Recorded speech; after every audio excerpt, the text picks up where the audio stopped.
Sandusky. Jerry Sandusky. And the 68-year-old Sandusky. Jerry Sandusky. Jerry Sandusky. Sentencing begins in just a few hours here at the Center County Courthouse in Bellefonte, where Jerry Sandusky will find out just how long he stays in prison. The jury is currently in deliberations here at the courthouse. Some say the verdict could come in within 2 to 3 days. Court adjourned at noon today, and closing arguments are set for tomorrow. The jury may have a decision by the end of the week. And the ruling handed down by Judge John Cleveland, the 68-year-old Sandusky will spend 30 to 60 years in state prison. In less than a year, Jerry Sandusky was charged, found guilty, and locked away for child sex abuse crimes over at least 15 years. Since the Sandusky scandal broke almost a year ago, there's been a noticeable increase in communication between Penn State's administration and students. Everything from email updates to town hall forums. A scandal that forever changed the university has now been in the headlines for a full year. We put together a special report looking back at the key events.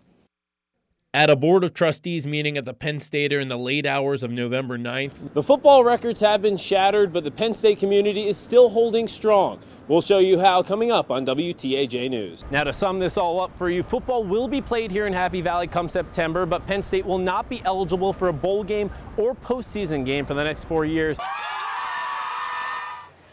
Cheers erupted from the Center County Courthouse Friday night as news came that Jerry Sandusky was headed to jail for life. We'll continue to follow the latest developments in the Sandusky case, but coming up, Mitt Romney won Center County by just 20 votes on Tuesday night. See how students are reacting to election 2012 results.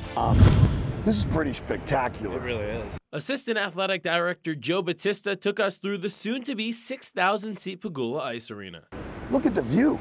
Yeah, it's incredible. I mean, this is, so you're eating dinner up here.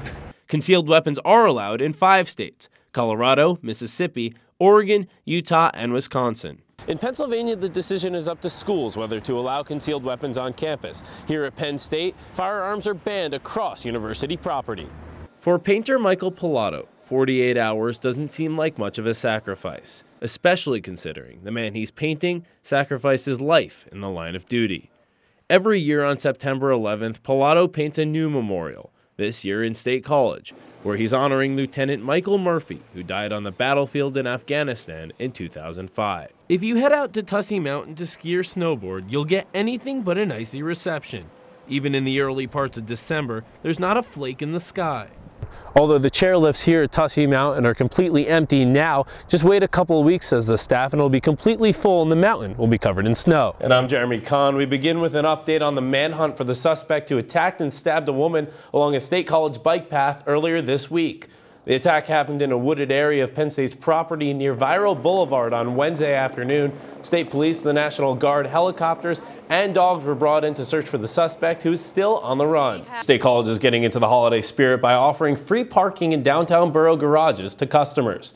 Parking vouchers can be picked up at downtown stores and restaurants. You'll be able to park for 3 hours using these vouchers. This is part of an effort by the Improvement District to promote shopping locally and to help the local economy. Free parking will be offered until January 1st. There's good news today about Penn State cheerleader Paige Rocky, who survived a 5-story fall from an apartment window in State College. It looks like she'll be able to finally go home in about a week. That information comes from her brother Parker, who's also a Penn State student. Paige fell from the window this fall, breaking her pelvis and suffering brain trauma.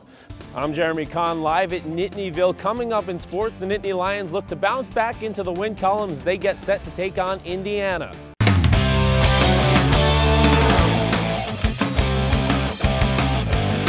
With just 4 games remaining in the 2012 football season, the Nittany Lions are heading to West Lafayette, Indiana this weekend to try to regain momentum against the not quite simmering Purdue Boilermakers.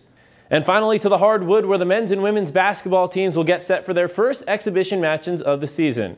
The Lady Lions will tip off at 2 p.m. in the Bryce Jordan Center against California University of Pennsylvania. The men will follow at 4 p.m. as they take on Philadelphia University.